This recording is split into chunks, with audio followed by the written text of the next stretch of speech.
I Mizan, মা ডাকছো কেন? কেন ডাকি জানিস না?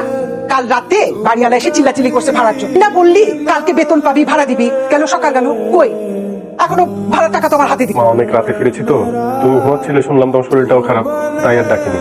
সত্যিটা বল, বেতনটা পায়ে ওর হাতে তুলে দিছোস, সেই জন্য মারে ডাকিস না। এখন বল, বাড়িওয়ালাকে বলবো বাসা ছেড়ে দিব নাকি? কি বলছো মা? বাসা কেন ছেড়ে দিব? এই নাও ভাড়া, ভাড়া দিয়ে দিও। আচ্ছা শোনো, শুধু বাড়ি ভাড়া দিলে হবে না, বাসায় কিন্তু কোনো বাজার নেই। বাজার না আনলে আমি দুপুরবেলা রান্না করতে পারবো না। তুমি একটু বাজারে যাও, বাজার করে নিয়ে আসো। ওহো, বাজার নাই, কিন্তু আমার তো অফিসের এমনিতেই দেরি হয়ে গেছে। শাহেদ কই? আমি টাকা দিচ্ছি। এই শাহেদ, এক কাজ কর, এখানে 5,000 টাকা আছে, এই সপ্তাহের বাজারটা করে নিয়ে আয়। ভাই তোমার কি আমাকে কাজের ছেলে মনে হয়? আমি বাজার করতে যাবো? আমি এখন বাজার করতে পারবো না, আমি এখন ভার্সিটিতে যাবো। আচ্ছা তুমি টাকাটা আমাকে দাও, আমি বাজার করে নিয়ে আসবো। ভাইয়া আমার 10,000 টাকা লাগবে, আমাকে 10,000 টাকা এখনই দাও। 10,000 টাকা? এত টাকা দিয়ে তুই এখন কি করবি? আরে আমার অনার্সের ফাইনাল পরীক্ষা না সামনে, আর ফর্ম ফিল আপের জন্য 10,000 টাকা লাগবে, আর আজকে লাস্ট ডেট। দাও টাকাটা দাও, এখনই দাও। আশ্চর্য, আজকে তো ফর্ম ফিল আপের লাস্ট ডেট, তুই আমাকে আজকে জানাচ্ছিস, আগে জানালি না কেন? আমি কেন জানাবো সেটা তোমাকে? তুমি যে আমার বড় ভাই, তোমার কি কোনো দায়িত্ব নাই নিজের? হ্যাঁ, তোমার ছোট ভাই পরীক্ষা কবে, ফর্ম ফিল আপের ডেট কবে, এটা তো তোমার জানার কথা। আমার তো তোমাকে জানানোর এত সময় নেই, আমার পড়াশোনা করতে হয়। কি বলতেছো মাইগুলো? না, তুই ঠিকই বলেছিস, আসলে তো এটা আমারই দায়িত্ব ছিল জানার। কিন্তু ভাই, এই মুহূর্তে যে আমার কাছে 10,000 টাকা নাই। জীবনে কোনোদিন তো তুমি আমাকে টাকা সময় মতো দিতে পারো। আজকে যদি টাকা ম্যানেজ করে না দিতে পারো, তাহলে আর কি, পরীক্ষা দিতে পারবো না আমি মা। না না না না, তুই পরীক্ষা দিবি না মানে? আমার কত স্বপ্ন, তুই পরীক্ষা দিবি, ভালো রেজাল্ট করবি, একটা ভালো জায়গায় পৌঁছাবি। তুই যদি পরীক্ষা না দিস, তাহলে আমার স্বপ্ন পূরণ হবে? জানা, তোমার কাছে আমি কিছু টাকা রেখেছি না, যাও 10,000 টাকা নিয়ে আসো। তুমি তো বলছিলা যে আমাকে ডাক্তার দেখাবে, এই জন্য টাকা জমাইছিল। ও তাই তো বলি, আমার ছেলের আয়ের পর কোথায় না কেন, অসুস্থ একটা বিয়ে করে আনছে, এর পেছনে সব টাকা চলে যায়। শোনো, আমার ছেলের ফর্ম ফিল আপ করা খুব দরকার, সেটা যদি না হয় খুব খারাপ হয়ে যাবে বোমা। আম্মা আপনি তো জানেন আমার লিভারে একটা সমস্যা আছে, এখন যদি টাকাটা খরচ হয়ে যায় তাহলে ডাক্তার দেখাবো কি করে, সমস্যাটা তো আরো বাড়বে। তোমার ডাক্তার দেখানোর দরকার নেই, যেভাবে খাও তোমার কিচ্ছু হবে না। মা আল্লাহ দিলে আপনার তো খাওয়ার মুখটা ছোট না, তাই না? তাহলে প্রত্যেক মাসে আপনার ছেলের কাছ থেকে টাকা নেন কেন? ডাক্তার দেখাবেন বলে? না নিলেই হয়।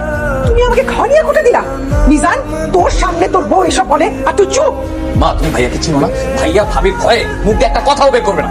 সব কথা আমিই বলি, তুমি আর মা তো এতক্ষণ মুখে তালা দিয়ে বসেছিলা, তাই না? মিজান, ফারজানা, তুমি কি কথা বুঝো না? যাও টাকাটা নিয়ে আসো, আগে আমার ভাইয়ের পরীক্ষা, তারপর তোমার চিকিৎসা। যাও। যা খুশি করো।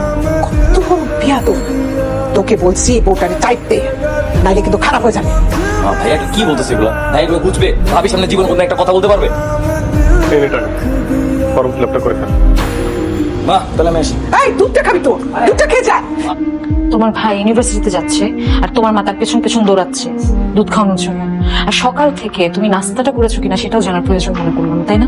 তুমি তো সারাদিন অফিস করো, এক কাপ চা খাবা কিনা সেটাও কেউ জিজ্ঞেস করলো না। করো, আরো করো সংসারের জন্য, করতে করতে মরে যাও।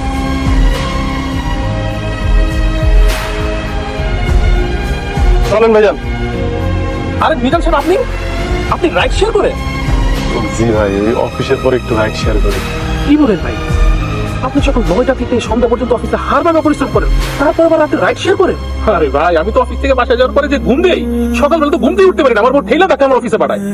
আপনার কতদিন কইলাম যে অফিসে এসে চলেন সবাই একসাথে একটু আড্ডা দেই, কফি খাই, আপনি তো বলে কোনো আড্ডাই দেন না, রাইড শেয়ার করেন। এই জন্য আপনি আমাদের সাথে আড্ডা দিতে আসেন না।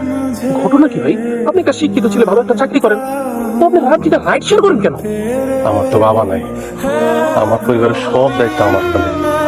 আমার ছোট ভাইটা অনার্সে পড়ে, ওর পড়ালেখাটা শেষ হলে একটা চাকরি বাকরি হইলে আমার একটা গতি হয়। তাছাড়া আমার মা অসুস্থ, তার চিকিৎসা, তার মেডিসিন সব কিছু আমার দেখা লাগে। বাসা ভাড়ায় তুমি মানুষের খাওয়া দাওয়া সব কিছু আমার একার উপরে। যা বেতন পাই তা দিয়ে তো ভাই আর সংসার চলে না, তাই এই অফিসের পরে একটু রাইড শেয়ার দেবে।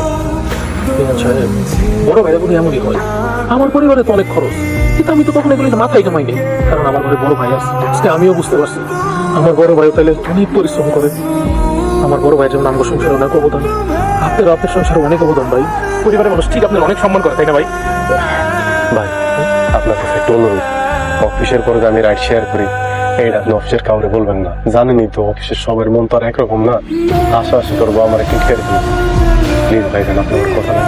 মিরাজ, আপনি কি বলছেন? আমি কেন অফিসে এটা বলতে যাবো? আপনি আপনার পরিবারের জন্য এত করেন, এখনকার সময় ছেলেমেয়েরা তো পরিবার দিকে তাকাই না। কিন্তু ভাই, আপনাকে নিয়ে না আমার গর্ব হইতেছে। আমি অফিসের কাউরে এই কথা বলবো না।